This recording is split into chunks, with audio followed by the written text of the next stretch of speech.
12वें अध्याय का 13वां श्लोक पढ़ेंगे। अद्वेष्टा, अ पर बल दिया जाएगा, द्वे और आधा षटकोण वाला श आपको दिख रहा है वो साथ में पढ़ेंगे। द्वेष, उसके बाद में टा, अद्वेष्टा, अद्वेष्टा। उसके बाद में सर्व भूतानाम, भमऊ की मात्रा बड़ी है तो बड़ा ऊ पढ़ेंगे, तो भूतानाम, भूतानाम। छोटा ऊ पढ़ेंगे तो गलत हो जाएगा। सर्वभूतानाम, अद्वेष्टा सर्वभूतानाम। उसके बाद में द्वितीय चरण में जाएंगे। मैत्रः, मैत्रः, मै की मात्रा बड़ी है तो मैत्रः नहीं पढ़ना है, मैत्रः, मै में एक ही ध्वनि आनी चाहिए। मैत्रः, मैत्रः। उसके बाद में करुण एव च, मैत्रः करुण एव च, मैत्रः करुण एव च। इसके लिए आपको अभ्यास करना पड़ेगा कि ए, तो घर पर बैठ के ऐसा अभ्यास करें कि ए, ऐ, ओ, औ, ऊ, ऐसे छोटे वाले और स्वर कैसे बोले जाते हैं, बड़े वाले स्वर कैसे बोले जाते हैं, जो घर पर बैठकर आपको अभ्यास करना। फिर आदत पड़ जाएगी तो फिर आपके मुंह से वो ऐ है, बड़ा ए है तो ऐ ही निकलेगा, और छोटा ए है तो ए ही निकलेगा। ठीक है, तो आपको अभ्यास करना पड़ेगा। मैत्रः करुण एव च, मैत्रः, त्र के बाद में विसर्ग है तो विसर्ग यहाँ पर बीच में है, श्लोक के मध्य में है, इसलिए यहाँ पर इसको थोड़ा सा फास्ट पढ़ा जाएगा। मैत्रः करुण एव च। तृतीय चरण में चलते हैं। निर्ममो, निर्ममो, निर्ममो। उसके बाद में है निरहंकारः, तो यहाँ पर इस शब्दों को ध्यान देना है। नी र के बाद में कोमा लगा लेना है और फिर आपको बोलना है हंकारः, हंकारः, निरहंकारः, निरहंकारः। तो यहाँ पर ह के बाद में ये जो आपको ड की तरह दिख रहा है वो एक्चुअल में ड नहीं है, यहाँ पर ड की तरह दिखता है और बीच में अगर बिंदु लगा हुआ होता है। यहाँ पर देखिए बीच में बिंदु है, तो बिंदु जहाँ पर भी ड के बीच में अगर बिंदु लगा हुआ है तो वह क वर्ग का अंतिम वर्ण होता है। क, ख, ग, घ, ऐसे पढ़ा जाता है। ऐसे केवल। निरहंकारः, निरहंकारः, जैसे पंखा है, लंका है, शंका है, इसी तरह यही वो क वर्ग का अंतिम वर्ण है। निरहंकारः। र के बाद में विसर्ग, ये भी श्लोक के मध्य में है तो इसको भी थोड़ा सा क्या है फास्ट पढ़ा जाएगा। निरहंकारः, निरहंकारः। उसके बाद में चतुर्थ चरण में चलते हैं।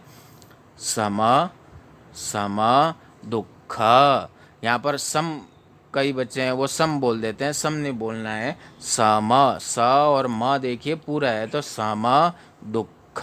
दुख के बारे में आपको मैंने बताया था, दू के बाद में ये दो दो विसर्ग लगा हुआ है, इसको दुख, दुख ऐसे पढ़ा जाएगा, दुख नहीं पढ़ा जाएगा। दुख, सम दुख, सुख क्षमी, सुख।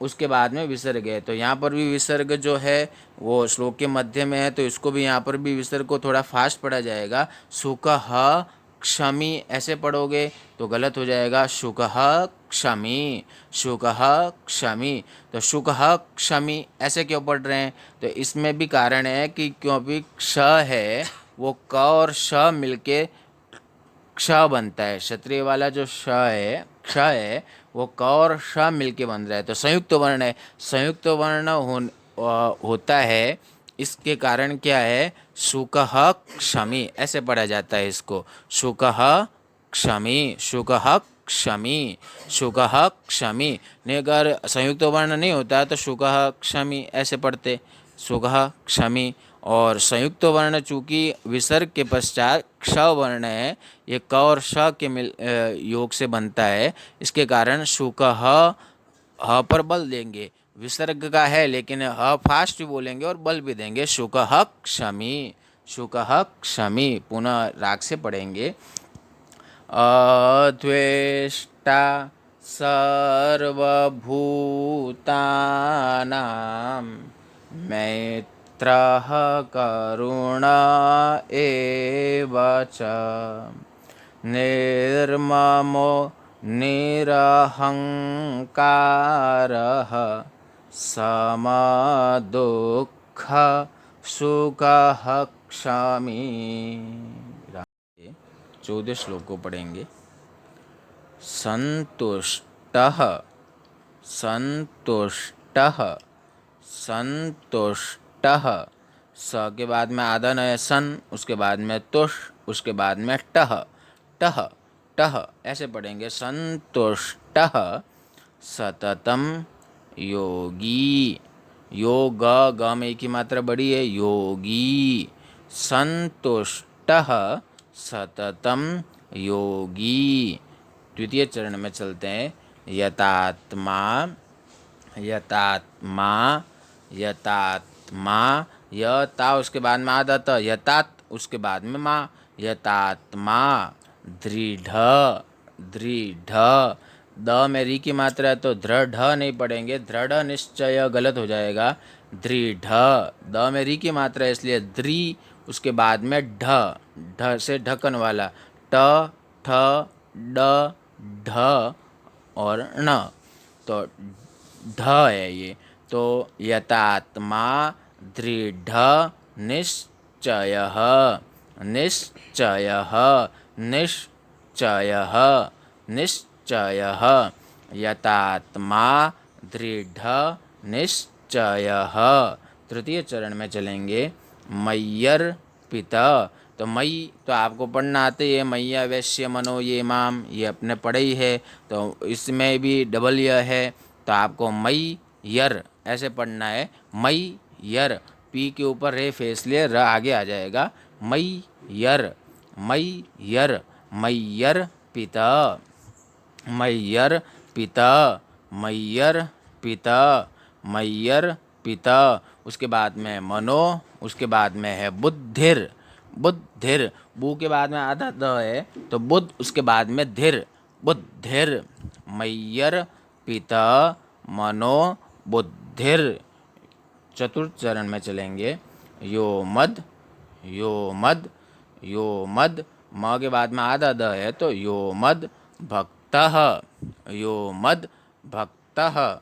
समे प्रियः, स में प, प्री जो है प में र की मात्रा है तो मे पर बल दिया जाता है। समय प्रियः समय प्रियः समय प्रियः।